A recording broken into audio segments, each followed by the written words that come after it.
আজকের ক্লাসে আমরা শুরু করছি আলোর ব্যতিচার।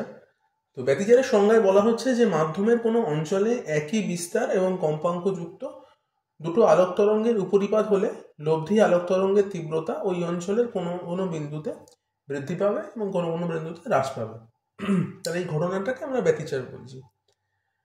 তো তাহলে ব্যাপারটা হলো কি, সেটা হচ্ছে যে ধরে নেওয়া যাক যে আমাদের কাছে দুটো আলোক উৎস রয়েছে। ধরে নেওয়া যাক যে এটা আমার S1 উৎস আর এটা আমার S2 উৎস, আর এটা একটা স্ক্রিন।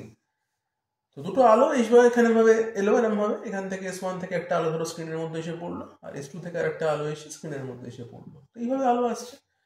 বা যদি আমরা এটাকে অ্যাজ এ ওয়েভ ভেবে নিই, তাহলে তরঙ্গের মতো এইভাবে আসবে আলোটা, এরকম ভাবে এসে পড়বে, এখানেও এরকম ভাবে এসে পড়বে, এসে একটা কোনো একটা পয়েন্টে এসে তারা উপরিপাতিত হবে। ঠিক আছে? তো এবার এখানে কন্ডিশনটা কি? না, কন্ডিশন হচ্ছে যে এদেরকে প্রায় সমান বিস্তার, মানে একই বিস্তার আর একই কম্পাঙ্কযুক্ত হতে হবে। এটা হচ্ছে কন্ডিশন। তো এবার দেখো, আমি যেভাবে ছবিটা এঁকেছি সেখানে দেখা যাচ্ছে যে এমন একটা জায়গায় গিয়ে তারা উপরিপাতিত হচ্ছে যেখানে এদের একটা পথ পার্থক্য রয়েছে। মানে ব্যাপারটা এরকম যে আমার যদি এই আলোটা যেতে এটা x দূরত্ব হয়, তাহলে এই আলোটা যাচ্ছে কতটা? না, x প্লাস ডেল্টা দূরত্ব। এই কিছুটা দূরত্ব বেশি যাচ্ছে। সেইভাবে ছবিটা আঁকা রয়েছে, যেটা একটু দেখে বুঝতেই পারছো যেটা বড় দূরত্বটা। তাহলে সেই অনুযায়ী আমি বলতে পারি যে পথ পার্থক্য কত? না, ডেল্টা। তাহলে ডেল্টা হচ্ছে আমার পাথ ডিফারেন্স বা পথ পার্থক্য। আচ্ছা, নেক্সট আমরা যদি ভাবি যে দুটো ওয়েভ, একটা y1 আর একটা y2, তাহলে এদেরকে আমরা যদি অ্যাজ এ ইকুয়েশন লিখি, ওয়েভ ইকুয়েশন আমরা জানি কিভাবে লিখতে হয়। লিখছি a sin 2 pi by lambda ct minus x। তো y1 কে আমরা সেভাবে লিখতে পারি। তাহলে ধরছি এটা y1 ওয়েভ, আর যেটা y2 ওয়েভ সেখানে কি হয়েছে না, সেখানে পথ পার্থক্য কত? ডেল্টা একটা এক্সট্রা দেখা যাচ্ছে, পাথ ডিফারেন্স রয়েছে একটা। তো সেখানে আমরা কি করছি দেখো, লিখে নিচ্ছি a sin 2 pi by lambda ct minus x। যেখানে লিখেছিলাম সে তার বদলে এখন এখানে কি লিখবো? না, লিখবো x প্লাস ডেল্টা, কারণ এখানে পথ পার্থক্য হচ্ছে সেই ডেল্টা, সেই অনুযায়ী লিখলাম জিনিসটাকে।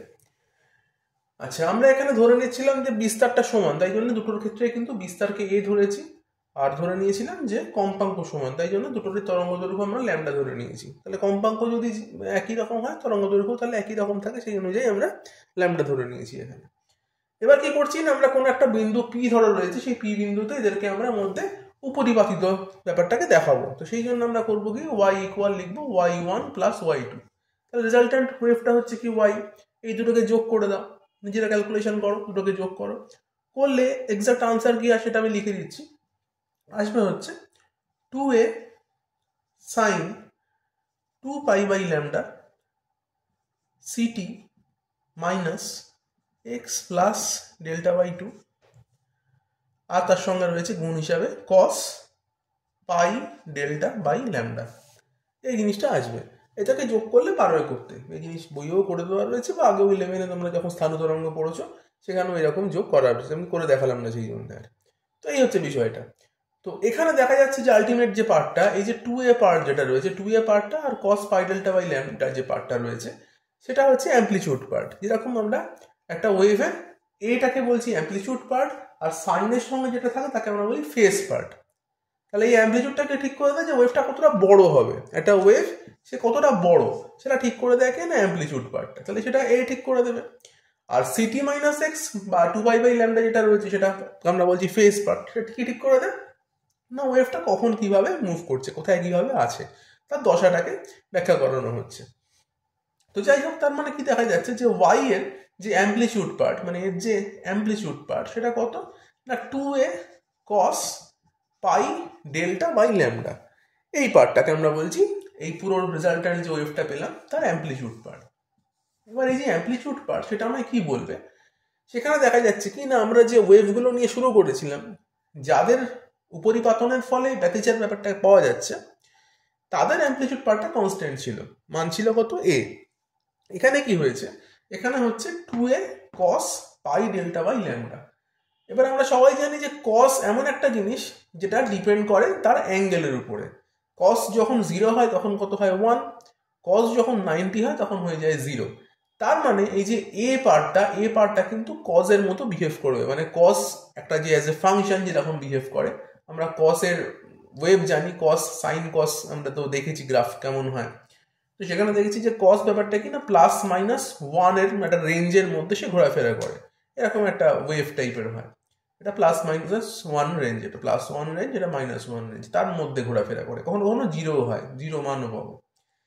তার মানে এটা বুঝতে পারছো যে এই যে অ্যাম্পলিটিউড পার্টটা পাওয়া যাচ্ছে সেটা কখনো কখনো একটা ম্যাক্সিমাম ভ্যালু দিতে পারে, কখনো কখনো একদম মিনিমাম ভ্যালু মানে জিরো দিতে পারে। তাহলে এর ম্যাক্সিমাম ভ্যালু কত না 2a, কারণ কস যখন ম্যাক্সিমাম ভ্যালু 1 দেবে, প্লাস 1 হোক কি মাইনাস 1 হোক, তখন এর ভ্যালু কত পাবো আমরা, প্লাস বা মাইনাস 2a পাবো। আর যখন কসের ভ্যালু আমরা 0 পাবো, কস 90-তে গিয়ে আমরা জানি যে কস 90 0 হয়, তো তখন কি হবে না এর ভ্যালু 0 হয়ে যাবে, তখন গিয়ে আমরা পুরো ওয়েভটাই পাবো না। তার মানে কি দাঁড়ালো, রেজাল্টেন্ট যে ওয়েভটা সেটা পুরোপুরি ডিপেন্ড করছে কার উপরে না এই ডেল্টার উপরে। ডেল্টা কত হবে সেই অনুযায়ী কিন্তু কসের মান ঠিক হবে, এবং কসের মান অনুযায়ী যখন 0 হবে, কস যখন মানে পুরো পার্টটাই যখন 0, তখন কিন্তু আমরা এ পার্টটা পাবো না। এ পার্ট যদি আমরা না পাই তাহলে ওয়াইটাই পাবো না, মানে ওয়েভটাই গায়েব হয়ে যাচ্ছে আমাদের সামনে থেকে। তাহলে যখন কোনো ওয়েভই থাকছে না, দুটো ওয়েভ গিয়ে মিলিত হলো, মিলিত হওয়ার পর আমি দেখতে পাচ্ছি যে কোনো কোনো জায়গায় এমন হতে পারে ডেল্টা এমন হলো যেখানে গিয়ে কোনো রকম ওয়েভ ক্রিয়েটই হলো না, কারণ নাকি না পুরো জিনিসটা 0 হয়ে গেছে। তখন সেখানে গিয়ে কোনো আলো আমরা পাবো না, কারণ এটা আলোর জন্য আমরা পড়াশোনা করছি, দুটো আলো গিয়ে মিলিত হচ্ছে কিন্তু কোনো ওয়েভ কোনো আলো তৈরি হচ্ছে না, তাহলে নাকি অন্ধকার পাবো সেই জায়গাটাতে। আর যেখানে গিয়ে দেখবো যে ম্যাক্সিমাম আলো পাচ্ছি মানে প্লাস মাইনাস 2 এর যে ভ্যালুটা, সেখানে গিয়ে কি সব থেকে উজ্জ্বল আলো পাবো আমরা। তো এই হচ্ছে মেনলি গল্প। তোমাকে এটা বুঝতে হবে যে আমি পি পয়েন্ট এটা দেখিয়েছি মানে যে আলো যে এখানে গিয়ে মিট হবে এর কিন্তু কোনো মানে নেই, আলো বিভিন্ন পয়েন্টে গিয়ে মিট হতে পারে, মানে এরকম একটা পয়েন্টে গিয়েও কিন্তু আলো মিট হতে পারে, এরকম একটা পয়েন্টে গিয়েও মিট হতে পারে। সেখানে কিন্তু এটা যদি আমার এক্স হয়, এটা কিন্তু এক্স প্লাস ডেল্টা ওয়ান এমন হবে, বুঝতে পারছো? তো ব্যাপারটা এইরকম যে ডেল্টা কিন্তু ভ্যারি করবে, ডেল্টা ডিফারেন্ট ডিফারেন্ট মানের জন্য কিন্তু আমরা এখানে কসের ডিফারেন্ট ডিফারেন্ট মান পাবো। যে সমস্ত মানের জন্য দেখবো 0 and 1, সেই মানগুলোকে নিয়েই আমরা এখানে কাজ করব, এই হচ্ছে গল্প। তো এবার তার মানে কি আমরা এখানে ব্যতিচার তার মানে দুরকম ভাবে বুঝতে পারলাম, যে একটা ব্যতিচারের জন্য আলো তৈরি হয় আর একটা ব্যতিচারের জন্য অন্ধকার তৈরি হয়। তাই জন্য ব্যতিচারকে আমরা দুটো ভাগে ভাগ করছি, একটাকে বলছি গঠনাত্মক ব্যতিচার, আর একটাকে নাম দিচ্ছি ধ্বংসাত্মক ব্যতিচার। তাহলে প্রথমে আমরা ধ্বংসাত্মক ব্যতিচার নিয়ে কথা বলি। ধ্বংসাত্মক ব্যতিচার, তো ধ্বংসাত্মক ব্যতিচার মানে কি, মানে হচ্ছে না যেখানে আমরা ডিস্ট্রাকশন পাচ্ছি, ডিস্ট্রাকটিভ ইন্টারফেয়ারেন্স, অন্ধকার হয়ে যাচ্ছে যেখানে। তো সেটা কখন কখন হতে পারে না ডেল্টার ভ্যালু যখন λ/2, 3 λ/2, 5 λ/2 এইরকম বিভিন্ন মানগুলো হবে, মানে অড ইন্টিজার অফ λ/2, মানে এখানে অড বলতে কি 1, 3, 5, তারপর 7, 9 এরকম চলবে। তার মানে λ/2 এর অড যে ইন্টারভ্যালগুলো সেগুলোর জন্য আমি যে ডেল্টার মানগুলো পাবো তার জন্য আমরা কোনো আলো পাবো না, তাকে আমরা নাম দিচ্ছি ধ্বংসাত্মক ব্যতিচার। বেশ, তার মানে কি দাঁড়াচ্ছে যে আমরা যে কসের কথা বলছিলাম, যে আমাদের যে ভ্যালুটা পেয়েছিলাম যে কস পাই ডেল্টা বাই ল্যামডা, তো সেটা যদি আমার 0 হয় তাহলে কি পুরো পার্টটাই 0 হয়ে যাচ্ছে, এই তো গল্প ছিল আমাদের। তো আমরা এইটা থেকেই কিন্তু এই ডেল্টার মানটা বার করতে পারবো। আমি তো মুখে এখন বলে দিচ্ছি যে ডেল্টার এই ভ্যালুগুলোর জন্য, কিন্তু পরীক্ষার সময় তো মনে থাকবে না, তখন আমরা কি বুঝবো না আমরা দেখেছিলাম যে আমাদের যে এর ভ্যালুটা এসেছিল কত না 2a cos pi delta by lambda. তো এই পার্টটা যেটা যদি আমার 0 হয়ে যায় তাহলে এ পার্টটাও আমার 0 হয়ে যায়, মানে ধ্বংসাত্মক ব্যতিচার আমরা পাই। তার মানে cos pi delta by lambda আমাকে 0 করতে হবে। সেটা কিভাবে সম্ভব, তো সেটা তখনই সম্ভব যদি পাই ডেল্টা বাই ল্যামডা, এটা দেখো কস কখন আমরা 0 পাই, কস 90 গিয়ে 0 পাই, তাহলে আমাদের এমন একটা ভ্যালু নিতে হবে যেখানে গেলে আমরা দেখব যে কসের ভ্যালু 0 হয়ে যাচ্ছে। তো সেরকমটা আমরা নেব এখান থেকে। তাহলে এর মান আমরা ধরনভাবে লিখতে পারি যে 2n+1 π/2। তো সেখানে যদি আমরা n এর ডিফারেন্ট ডিফারেন্ট ইন্টিজার নিই, মানে ধরো n0 হলে কত, এটা π/2 হয়ে যাচ্ছে। n যদি 1 তার মানে 3π/2 হচ্ছে, n যদি 2 তাহলে 5π/2 হচ্ছে। এরকম ডিফারেন্ট ডিফারেন্ট এই ভ্যালুগুলোর জন্য, মানে পাই ডেল্টা বাই ল্যামডার ভ্যালুগুলোর জন্য কসের মান 0 হয়ে যায়। তাহলে সেক্ষেত্রে দেখো এখানে পাই পাই যদি ক্যান্সেল করে দিই তাহলে ডেল্টার মান কত হচ্ছে, ডেল্টার মান হয়ে যাচ্ছে 2n+1 ইন্টু λ/2। ওকে, 2n+1 ইন্টু λ/2। তাহলে এই যে পথ পার্থক্য ব্যাপারটা, তার জন্য আমরা দেখতে পাবো গিয়ে যে ধ্বংসাত্মক ব্যতিচারগুলো আমরা পাবো। এবং এখানে তুমি n এর ভ্যালু যখন 0 বসাচ্ছ তখন দেখো এই λ/2 ভ্যালুটা আসছে। এন এর ভ্যালু যখন 1 বসাচ্ছ তখন 3 ল্যামডা বাই 2 আসছে, এন ভ্যালু যখন 2 বসাচ্ছ তখন 5 ল্যামডা বাই 2 আসছে, এইরকম আর কি। মানে এন এর ডিফারেন্ট মানের জন্য এটা আসছে। তাহলে আমরা যদি পরীক্ষায় প্রশ্ন করে যে ধ্বংসাত্মক ব্যতিচারের কন্ডিশন কি, আমরা বলবো যে পথ পার্থক্য ডেল্টার মানটা 2n+1 ল্যামডা বাই 2 হতে হবে, যেখানে এন এনি ইন্টিজার মানে 0 1 2 3 4 এরকম নাম্বার হয় আর কি। তাহলে এটা গেল আমাদের ধ্বংসাত্মক ব্যতিচারের শর্ত। নেক্সট আমরা যেটা পড়বো সেটা হচ্ছে গঠনাত্মক ব্যতিচারের শর্ত। তো লেখা আছে গঠনাত্মক ব্যতিচার। গঠনাত্মক ব্যতিচার যেটা হবে সেটা আমরা বলে দিই যে সেটা হয় বিভিন্ন ভ্যালুর জন্য, না ডেল্টা যখন 0, ডেল্টা যখন 2 ল্যামডা বাই 2, যখন 4 ল্যামডা বাই 2, এইরকম ডিফারেন্ট ভ্যালুগুলোর জন্য যখন আমরা ডেল্টার মান পাবো তখন পাচ্ছি গঠনাত্মক ব্যতিচার। সেটাও আমরা অঙ্ক করে দেখে নিই। আমরা দেখতে পাচ্ছি cos pi delta by lambda, এটাকে আমাকে +-1 করতে হবে। তাহলে কখন হয় না পাই ডেল্টা বাই ল্যামডা, যখন এটা ইকুয়াল যখন n পাই এর সঙ্গে ইকুয়াল হয় তখন হয়। মানে n যদি 0 বসাও তাহলে 0, cos 0 তে 1, যদি 1 বসাও cos পাইতে -1, এরকম ভ্যালুগুলোর জন্য যখন হয় তখন পাই বাই ক্যান্সেল হচ্ছে, ডেল্টার মান আমরা কত পাচ্ছি, n ল্যামডা পাচ্ছি। তো এটাকে একটু সাজিয়ে গুছিয়ে লিখতে পারি আমরা, এটাকে উপর নিচে 2 দিয়ে ভাগ করে দাও, তাহলে কি হচ্ছে না ল্যামডা বাই 2 এর একটা মাল্টিপল হিসেবে পাচ্ছি। কারণ আগেও আমরা ল্যামডা বাই 2 এর মাল্টিপল পেলাম, যখন আমরা ধ্বংসাত্মক ব্যতিচার করছিলাম তখন ল্যামডা বাই 2 এর একটা মাল্টিপল হিসেবে পাচ্ছিলাম। তো এটাকে সেই জন্য সাজিয়ে লেখার জন্য বললাম কি উপর নিচে 2 দিয়ে গুণ করলাম, যাতে করে ল্যামডা বাই 2 এর একটা মাল্টিপল হিসেবে আমরা এই ডেল্টাকে পেতে পারি। এরকম হচ্ছে ব্যাপারটা। তার ফলে কি দেখো এখানে যদি n 0 হয় তাহলে ডেল্টা 0, n যখন এখানে 1 তাহলে 2 ল্যামডা বাই 2, n যখন 2 তখন 4 ল্যামডা বাই 2, এরকম চলবে। তো তুমি এটাকে বাই 2 নাও করতে পারো, তুমি n ল্যামডাও ডাইরেক্ট লিখতে পারো, মানে এখানে 0 ল্যামডা 2 ল্যামডা এইভাবে ব্যাপারটা চলবে। ওকে, তাহলে এই হচ্ছে বিষয়টা। আচ্ছা, তো এই হলো আমার গঠনাত্মক আর ধ্বংসাত্মক ব্যতিচারের গল্প। এবার দেখো আমরা এখানে যদি প্রাবল্য দেখতে চাই যে ইন্টেন্সিটি হিসাবে, ইন্টেন্সিটি কেমন, ব্যতিচারের ইন্টেন্সিটি কেমন হয়, তো সেখানে আমরা এখানে একটা গ্রাফ দেখাতে পারি। গ্রাফটা অবশ্যই আমরা যে ভ্যালুটা পাচ্ছি সেই অনুযায়ী গ্রাফ হবে এখানে।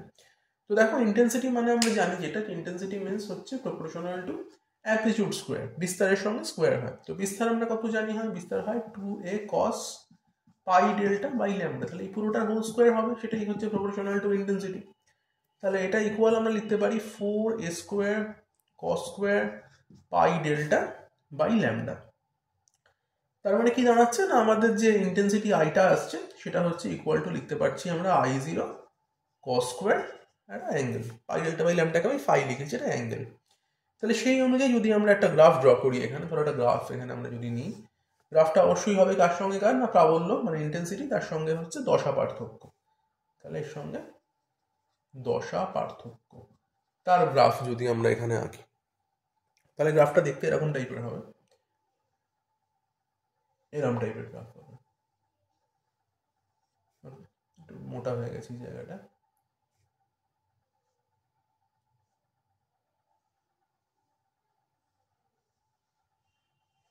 এরকম টাইপের গ্রাফ পাবো, যেখানে এই পয়েন্টটা আমার 0, এই পয়েন্টটা পাই,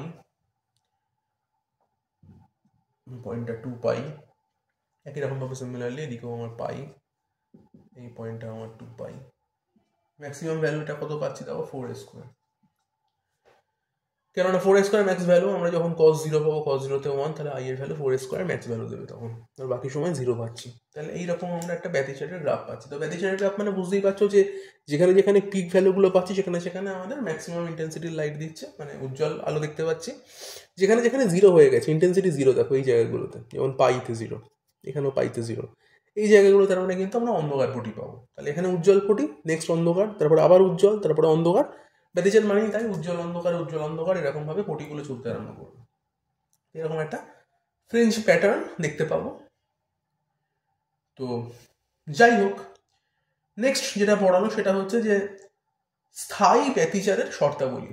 লাইক কেন, মানে কি বলছি আর কি, অ্যাকচুয়ালি এখানে হচ্ছে যেটা যে ব্যতিচার তো ঘটানো যায় যে কোনো রকমভাবে, আমরা ব্যতিচার মানে interference of in between waves সেটা তৈরি করতেই পারি, কিন্তু সাস্টেনেবল ইন্টারফিয়ারেন্স মানে স্থায়ী ব্যতিচার, যে অনেকক্ষণ ধরে এরকম একটা প্যাটার্ন এক্সিস্ট করবে যেটা আমরা দেখতে পাবো চোখে, তো সেটা ক্রিয়েট করার রাস্তাটা কি। কারণ নাকি না বিভিন্ন রকমভাবে কিন্তু ব্যতিচার মানে হয়েই যায়, এনভায়রনমেন্টের মধ্যে ব্যতিচার কিন্তু এমনি এমনি ক্রিয়েট হয়, কিন্তু সেটা বেশিক্ষণ স্থায়ী হয় না, হয়তো ফ্র্যাকশন অফ সেকেন্ডের জন্য হলো, যেটা আমরা চোখে দেখতেই পেলাম না। তো সেরকমটা হয়তো লাভ নেই, আমাদের তো মানে ব্যাপারটাকে অবজার্ভ করতে হবে। তো সেই অবজার্ভ করানোর জন্য অবজারভেবল ইন্টারফারেন্স যেটা, সেটাকে আমরা বলছি স্থায়ী ব্যতিচার। তো তার শর্তগুলোর মধ্যে মেনলি দুটো পয়েন্ট খুব ইম্পর্টেন্ট। প্রথমটা হচ্ছে যে কালারটা নিয়ে আমরা ব্যতিচার তৈরি করব সেটা একবর্ণী হতে হবে, মানে মনোক্রোমাটিক হতে হবে। একবর্ণী মিনস এখানে কিন্তু একটা কালার, একটা রঙের কথা বলা হচ্ছে না, এখানে তার বদলে বলা হচ্ছে একটা ওয়েভলেন্থের কথা, যে একই তরঙ্গ দৈর্ঘ্যের আলো হতে হবে। অবশ্যই সেটা তো মানে এক কালারের হবেই, কিন্তু কি হয় না ডিফারেন্ট ডিফারেন্ট, মানে তোমার ধরো যে পাশাপাশি যে ওয়েভলেন্থগুলো, একদম কাছাকাছি ওয়েভলেন্থগুলোর কালার কিন্তু একই হয়ে থাকে। মানে ধরো 1192 অ্যাংস্ট্রম, সেটা যদি হলুদ কালার হয়, 1193 অ্যাংস্ট্রমটা হলুদ কালারই হবে। তো সেটা তো তাহলে মনোক্রোমাটিক হলো না, একই একবর্ণই হলো ঠিকই, কিন্তু মনোক্রোমাটিক মানে হচ্ছে একই ওয়েভলেন্থের, মানে 1192 অ্যাংস্ট্রম নিয়েই আমরা কাজ করব। তো সেরকম জিনিস, সেরকম আলো কিন্তু আমাদের অ্যারেঞ্জমেন্ট করতে হবে, এই একটা প্রথম পয়েন্ট। আর সেকেন্ড পয়েন্ট হচ্ছে যে আমাদের কিন্তু যে লাইটটা ইউজ করব সেটা কিন্তু কোহেরেন্ট হতে হবে, মানে সুসংগত আলোক উৎস হতে হবে।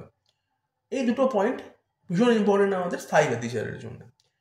সুসংগত আলোক উৎস বিষয়টা কি না, সেটা হচ্ছে যে যে আলোটা নিয়ে আমরা কাজ করছি সেই আলোটা যতক্ষণ ধরে আমরা ব্যবহার করব, যতক্ষণ ধরে আলোটা চলবে, ততক্ষণ ধরে যেন তাদের মধ্যে একটা কনস্ট্যান্ট ফেজ ডিফারেন্স আর কনস্ট্যান্ট পাথ ডিফারেন্স যেন মেনটেন্ড হয়।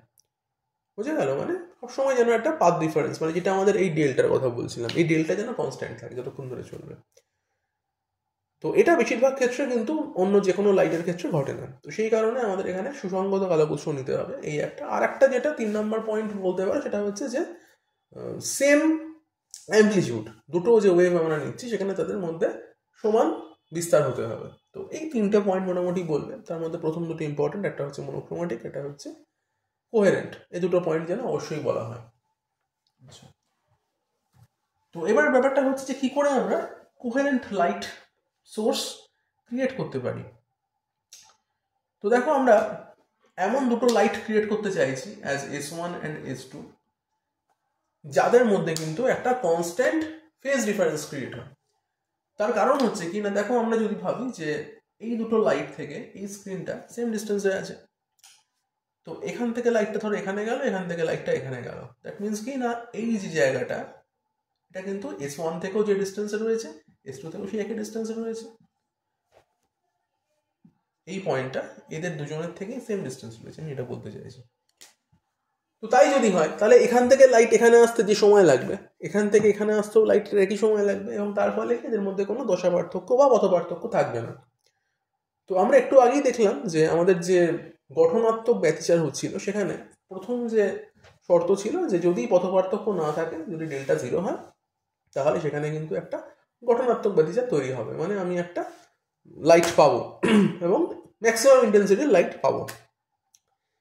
তো এবার সেটা তখনই সম্ভব না যদি এদের এখান থেকে একই সময় মানে তৈরি হওয়া লাইট এই জায়গাটায় এসে পৌঁছায়। তো একই সময় তৈরি হওয়া লাইট আমি কেন বললাম, সেটা হচ্ছে যে আমায় যেটা করতে হবে, তাহলে একই সঙ্গে এই দুটো লাইটের সুইচ আমাকে অন করতে হবে, যাতে করে তারা একই সঙ্গে সৃষ্টি হয়, দুটো ওয়েভকে একই সঙ্গে সৃষ্টি হতে হবে। মানে এই ওয়েভটা এখান থেকে এরমভাবে জেনারেট করে এখানে এলো, এই ওয়েভটাও এখান থেকে এখানে এলো, এসে একই জায়গায় মিট করলো, তবেই কিন্তু এদের মধ্যে কোনো পথ পার্থক্য থাকবে না। দ্যাট মিনস এরা একই সময়ে সৃষ্টিটা হচ্ছে। তাই জন্য যদি এ একটু আগে হয় একটু পরে হয়, তাহলে কিন্তু এদের মধ্যে পথ পার্থক্য সৃষ্টি হয়ে যাবে, তখন কিন্তু আর ব্যতিচারের জন্য যে এখানে উজ্জ্বল পটি হওয়ার কথা ছিল, সেই উজ্জ্বল পটি বা উজ্জ্বল যে আলোক বিন্দু, সেটা কিন্তু আমরা দেখতে পাবো না। তো এই হচ্ছে ব্যাপার। তো এবার এই দুটো জিনিসকে সিনক্রোনাইজ করা ভীষণ ডিফিকাল্ট, মানে দুটো লাইটকে একসঙ্গে জ্বালানো কিন্তু পসিবল না। এখনকার দিনে যদিও পসিবল, মানে আমরা অন্যরকম মানে ওয়ে ঠিক করে ফেলেছি, আমরা এখন ইলেকট্রিক্যাল সুইচিংয়ের ব্যবস্থা জানি, সেখান দিয়ে করা সম্ভব। কিন্তু যখন ইন্টারফারেন্স অ্যাকচুয়ালি মানে যখন আবিষ্কার হয়েছে ব্যাপারটা, এবং যখন এই ব্যাখ্যাগুলো দেওয়া হচ্ছিল, তখন তো ইলেকট্রিক্যাল বা ইলেকট্রনিক্স এত উন্নত ছিল না। তো সেই কারণে তখন লাইট ওয়েভ যখন তৈরি করা হচ্ছিল, তখন কি হয়েছিল না, তখন ওরা বিভিন্ন রকম উপায় নিয়েছিল। প্রথম উপায় যেটা ছিল, সেটা হচ্ছে আমরা যেটা পড়বো আমাদের সিলেবাসে রয়েছে, সেটা হচ্ছে ইয়াংস ডাবল স্লিট এক্সপেরিমেন্ট, ইয়ংয়ের দ্বিরেখা ছিদ্র। তো ইয়ং কি করেছিলেন, তিনি করলেন কিনা একটা মাত্র লাইটের সোর্স নিয়েছিলেন এবং সামনে এখানে একটা বোর্ড রেখে দিয়েছিলেন এবং এই বোর্ডের এই জায়গায় আর এই জায়গায় দুটো ফুটো করে দিয়েছিলেন, দুটো ছিদ্র করে দেওয়া হয়েছিল। তার ফলে কি হচ্ছিল যে এই একটা সোর্স থেকে যখন একটা সোর্সকে জ্বালানো হলো তাহলে সেখান থেকে লাইট একই টাইমে এই দুটো বিন্দুতে এসে পৌঁছবে এবং তার ফলে কি হচ্ছে যে এই দুটো বিন্দু এরা S1 আর S2 মানে অ্যাজ এ সোর্স হিসেবে কাজ করবে, যারা একই সঙ্গে যেন লাইটেড আপ হয়েছে, ব্যাপারটা এরকম যে একই সঙ্গে যেন তারা জ্বলে উঠেছে এরকমটা হবে। এবং তারপরে একটা স্ক্রিন রাখা হয়েছিল, যে স্ক্রিনে গিয়ে তাদের মধ্যে আমরা ইন্টারফারেন্স প্যাটার্ন বা ব্যতিচার ঝালর দেখতে পাবো। তো এইটা ছিল ইয়াংয়ের দ্বিরেখা ছিদ্রের পরীক্ষা, যে এইভাবে উনি সুসংগত উৎস তৈরি করতে সমর্থ হয়েছিলেন। নেক্সট রয়েছে যেটা, সেটা হচ্ছে লয়েডের মিরর। লয়েড বলে একজন সায়েন্টিস্ট, তিনি একটা সমতল দর্পণের সাহায্যে ব্যাপারটা করেছিলেন আর কি। আর একজন ছিলেন, তার নাম হচ্ছে ফ্রেনেল। ফ্রেনেলের বাইপ্রিজম রয়েছে, সেটার সাহায্যেও কিন্তু উনি ব্যতিচার ঝালর তৈরি করেছিলেন। তো আমি জাস্ট দুটো ছবি একটু দেখিয়ে দেবো, যেমন এখানে আমরা ইয়াংয়ের ছবিটা দেখালাম তেমনি একই রকমভাবে লয়েডস মিরর দেখিয়ে দিই। লয়েডস মিরর মানে এখানে মিরর রাখা রয়েছে, লাইট সোর্স এস নেওয়া হয়েছে ধরে নেওয়া যাক, লাইটটা এখানে এসে পড়েছে এরকমভাবে, এসে রিফ্লেক্ট ব্যাক করেছে আর এখান থেকে একটা লাইট এইভাবে এসছে এবং তারা আলটিমেটলি কোনো একটা জায়গায় মিট করবে, করে ইন্টারফেয়ার করবে, বুঝতেই পারছো। তার মানে কি না, এটা একটা মেন লাইট সোর্স থেকে গেল আর এটা কিন্তু রিফ্লেক্টেড লাইটটা। তো যে স্ক্রিন রয়েছে তার মনে হবে কি, তার সাপেক্ষে মনে হবে যে যেন লাইটটা এরকম কোনো একটা ব্যাক পয়েন্ট থেকে এইখান থেকে আসছে, ঠিক এইরকম ভাবে। মানে এটা যদি S1 হয়, এটা যদি S2 হয়, তাহলে যেভাবে লাইটটা যেত ঠিক সেরকম মনে হবে। তো এবারেও কি হয়েছে না, আমরা একটা মাত্র লাইট ইউজ করেছি এবং আর একটা যে লাইট সোর্স তাকে আমরা অ্যাজ এ রিফ্লেক্টর হিসাবে ইউজ করছি। তার ফলে কি দাঁড়াচ্ছে যে আমাদের কিন্তু এখানে দুখানা লাইট জ্বালানোর কোনো প্রয়োজন হচ্ছে না, আমরা একটা লাইট জ্বালানোর ফলেই কিন্তু এই সুসংগত উৎসটা ক্রিয়েট করতে পারছি। এবং এদের মধ্যে কিন্তু একটা পার্টিকুলার দশা, কোণ বলো বা পথ পার্থক্য বলো, দশা বলো বা পথ পার্থক্য যাই বলো না কেন, সেটা কিন্তু সৃষ্টি হয়ে যাচ্ছে।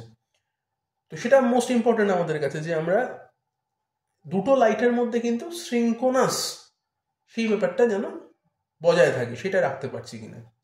তাহলে এটা গেল এটা গেল লয়েডস মিরর। নেক্সট পড়াবো সেটা হচ্ছে ফ্রেনেলস বাইপ্রিজম। সেটা এরকম যে এখানে একটা বাইপ্রিজম ধরো রয়েছে, একটা প্রিজম রয়েছে। তো সেখানে কি হচ্ছে, একটা লাইট নেওয়া হলো, লাইটের সোর্স ধরো এটা, সেখান থেকে লাইট এই পয়েন্ট থেকে এরমভাবে গেছে এখানে আর এরমভাবে এখানে গেছে।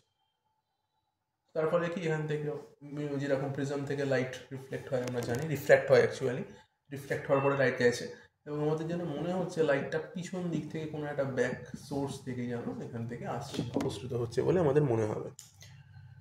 তো সেখানেও একই রকম গল্প, যে একটা লাইট সোর্স জ্বালালি তাহলে কিন্তু আমরা দুটো লাইট পেয়ে যাচ্ছি, দুটো লাইটের সোর্স আমাদের ক্রিয়েট হয়ে যাচ্ছে। তো এই হচ্ছে, এইভাবেই কিন্তু সুসংগত আলোক উৎস ক্রিয়েট করা সম্ভব হচ্ছে। তো এটাই মেনলি ব্যাপার, আর কিছু না। এবং আমাদের নেক্সট যেটা পড়ার সেটা হচ্ছে যে ব্যতিচার ঝালরের প্রস্থ নির্ণয়। তাহলে ব্যতিচার ঝালর মানে কি না, আমরা যদি একটা দেখলাম যে এখানে স্ক্রিন রেখে দিই, তাহলে কি হচ্ছে না, আমাদের এখানে উজ্জ্বল আর অন্ধকার কিছু প্যাটার্ন তৈরি হচ্ছে। তাহলে এই জায়গাটা যদি ব্রাইট হয়, তারপরের পোর্শনটা ডার্ক হবে, তারপরের পোর্শনটা ব্রাইট হলে তারপরের পোর্শনটা ডার্ক হবে। তো এই রকম জিনিসটা কিন্তু কনস্ট্যান্ট চলতে থাকবে। তো এই যে কনস্ট্যান্ট একটা রকম ব্রাইট অ্যান্ড ডার্কের আমরা কম্বিনেশন পাচ্ছি, তো সেখানে কতটা অঞ্চল জুড়ে ব্রাইট, কতটা অঞ্চল জুড়ে ডার্ক, তো সেটা আমাদের ক্যালকুলেট করতে হবে অঙ্ক করে। তো এই জিনিসটাকে আমরা বলছি ব্যতিচার ঝালরের প্রস্থ নির্ণয়। তাহলে এইগুলোকে বলা হচ্ছে ঝালর, পুরো প্যাটার্নটাকে বলা হচ্ছে ঝালর। আর এই যে কতটা ব্রাইট কতটা ডার্ক, সেকে বলা হচ্ছে ঝালর প্রস্থ। তো ঝালর প্রস্থ মিনস হচ্ছে একটা ব্রাইট আর একটা ডার্ক যতটা অঞ্চল জুড়ে আছে। তার মানে কি, ধরে নেওয়া যাক যে এইটুকু একটা ডার্ক একটা ব্রাইট যতটা এরিয়া জুড়ে রয়েছে তাকে আমরা বলছি ঝালর প্রস্থ। ওকে, সেটা আমরা এখান থেকে ক্যালকুলেট করবো।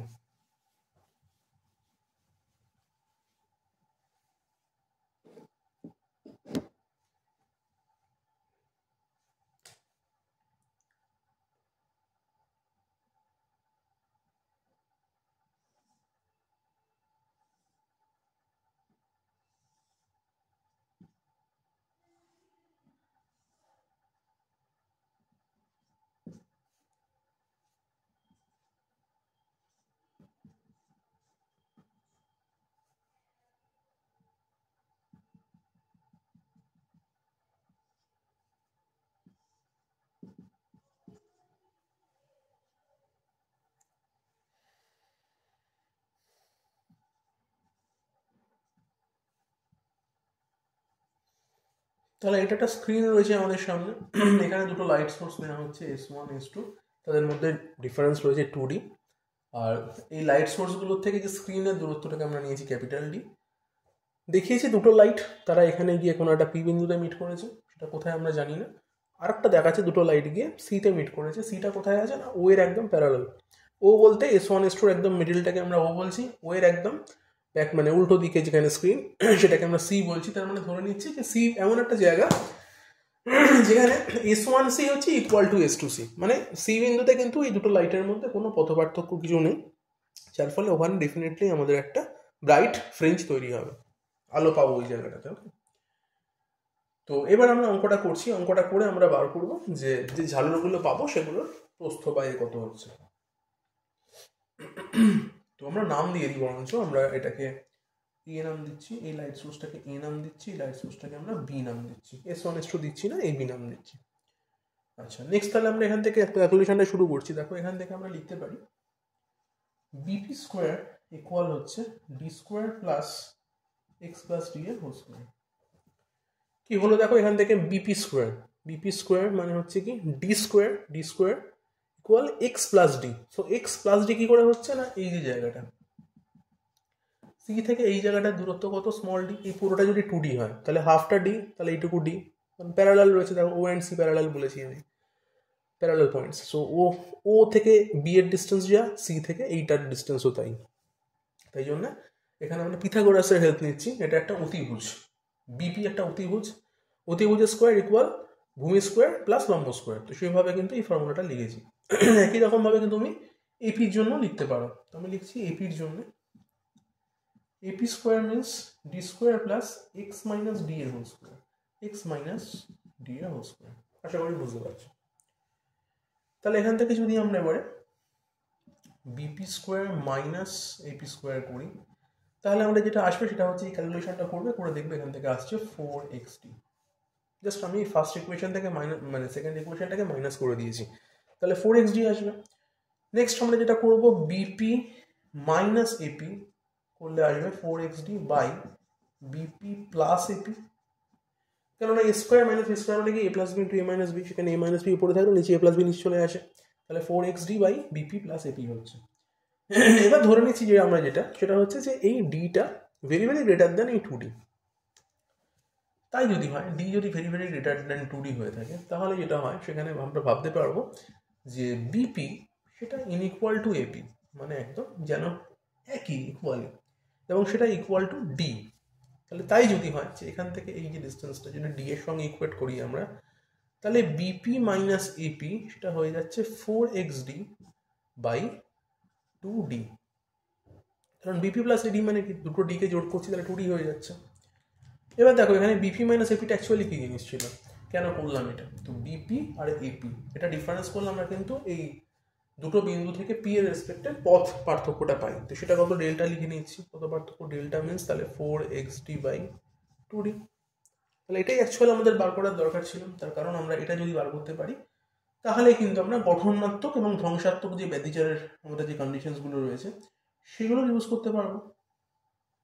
তাহলে দেখো এখানে এবার যেটা করবো, এই জায়গাটা একটু মুছলাম। এখানে আমরা করবো যেটা যে পি বিন্দুতে যদি একটা উজ্জ্বল পটি তৈরি হয়, বাই চান্স পি বিন্দুতে যদি একটা উজ্জ্বল পটি তৈরি হয়, তাহলে তার কন্ডিশনসটা কি সেটা আমরা লিখতে চাইছি ফর এক্স ডিস্টেন্স। তাহলে দেখো সেটা হচ্ছে যে ফর একটা bright fringe at P, conditions লিখছি আমরা ডেল্টা ইকুয়াল কত হয় 2xd বাই ক্যাপিটাল ডি। এবার দেখো আমি এখানে ব্রাইট ফ্রিঞ্জ কত নম্বর পাচ্ছি মিনস মানে এই সিতে তো একটা ব্রাইট ফ্রিঞ্জ হয়েছে, তারপরে ধরো একটা দুটো তিনটে চারটে করে একটা কোন 5টা বা 6 নম্বরটা ওখানে গিয়ে হবে। সেটা তো আমি নাম্বারিং জানি না কত নাম্বার তৈরি হচ্ছে, তাই জন্য যেটা করতে পারি আমি এক্স এর সাফিক্স একটা এন লিখতে পারি, যে সাপোজ যেন ওখানে nth ব্রাইট ফ্রিঞ্জ তৈরি হয়েছে। তাই ডেল্টার ভ্যালু যদি সাপোজ 2xd মানে 2xnd বাই ডি হয়, তাহলে যেন ওখানে মানে এ হতে পারে একটা ব্রাইট ফ্রিঞ্জ হতে পারে। তার কন্ডিশনস কি, কন্ডিশনস লিখছি আমি এটা থেকেই কিন্তু লিখলাম এটা, হ্যাঁ ওপর নিচে 2 4 কেটে গেছে, কনফিউজ হওয়ার গল্প নেই, 2 4 কেটে 2 হয়েছে, এটাকেই লিখেছি। এবার ব্রাইট ফ্রিঞ্জের কন্ডিশনসটা লিখছি কি, সেটা হচ্ছে 2n ইন্টু ল্যামডা বাই 2। এটা একটু আগে করিয়েছি যে গঠনাত্মক ব্যতিচারের জন্য আমাদের ডেল্টার কন্ডিশন কত হয় 2n ইন্টু ল্যামডা বাই 2, সেটা বসাও। সেটা বসালে আমরা xn এর ভ্যালু পাবো। xn এর ভ্যালু কত পাচ্ছি, D M lambda by 2d। বেশ, তাহলে এটা কিন্তু একটা xn এর ভ্যালু। তাহলে xnটা কি, সেটা হচ্ছে যে সি বিন্দু থেকে পি এর যে দূরত্বটা, মানে পি এর দূরত্ব বলতে এখানে আমরা nth ব্রাইট ফ্রিঞ্জ বুঝিয়েছি। যদি প্রথম ব্রাইট ফ্রিঞ্জটাই কেউ ভাবে যে জাস্ট মানে সি এর পরে যে নেক্সট ব্রাইট ফ্রিঞ্জ, সেটা হচ্ছে n1 x1 x1 ইকুয়াল তাহলে কি দাঁড়াবে, ডি ল্যামডা বাই 2d। তাহলে সি থেকে প্রথম যে ব্রাইট ফ্রিঞ্জ তার দূরত্ব হচ্ছে D lambda by 2d। Next যেটা হবে, নেক্সট যে ব্রাইট ফ্রিঞ্জটা হবে সেটা নিশ্চয়ই তাহলে লেখা যায় x n plus 1 bright fringe, next bright ফ্রিঞ্জটাকে। তো সেটাকে লিখতে পারবো তাহলে আমরা, দেখো d of n plus 1 lambda by 2d। এবার যদি আমরা পরপর দুটো ব্রাইট ফ্রিঞ্জে আমরা ডিফারেন্স ক্রিয়েট করতে পারি, ধরো ডিফারেন্সটা ওয়াই লিখেছি, তাহলে x n plus 1 minus x N, দুটোকে ডিফারেন্স করো, করলে যেটা পাওয়া যাবে সেটা হচ্ছে ডি ল্যামডা বাই 2d। তাহলে এটাই হচ্ছে অ্যাকচুয়ালি কিন্তু ঝালর প্রস্থ। তার কারণ কি না, আমার এখানে একটা ব্রাইট ফ্রিঞ্জ হয়েছিল, তারপরে একটা ডার্ক ফ্রিঞ্জ হবে, তারপরে নেক্সট একটা ব্রাইট ফ্রিঞ্জ হবে। তাহলে এই ব্রাইট ফ্রিঞ্জটা থেকে পরের ব্রাইট ফ্রিঞ্জটার মধ্যে দূরত্ব কত, দূরত্ব যদি এটা হয়ে থাকে তাহলে এটাকেই আমরা বলতে পারি একটা ব্রাইট ফ্রিঞ্জ আর একটা ডার্ক ফ্রিঞ্জ টোটাল যোগফলটা। তাহলে সেটাই কিন্তু আমার অ্যাকচুয়ালি এই জায়গাটা আমার ওয়াই মিনস এটা হয় ঝালর প্রস্থ। একই রকমভাবে তোমরা কাজ করতে পারো যেটা দিয়ে, সেটা হচ্ছে ডার্ক ফ্রিঞ্জের জন্য কাজটা করতে পারো। ডার্ক ফ্রিঞ্জের জন্য তুমি ডেল্টা লিখবে, ডেল্টার value same 2xn D by D.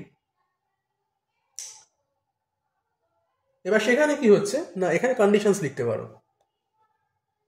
Conditions তুমি জানো সেখানে কত হয় 2n প্লাস 1 ল্যামডা বাই 2।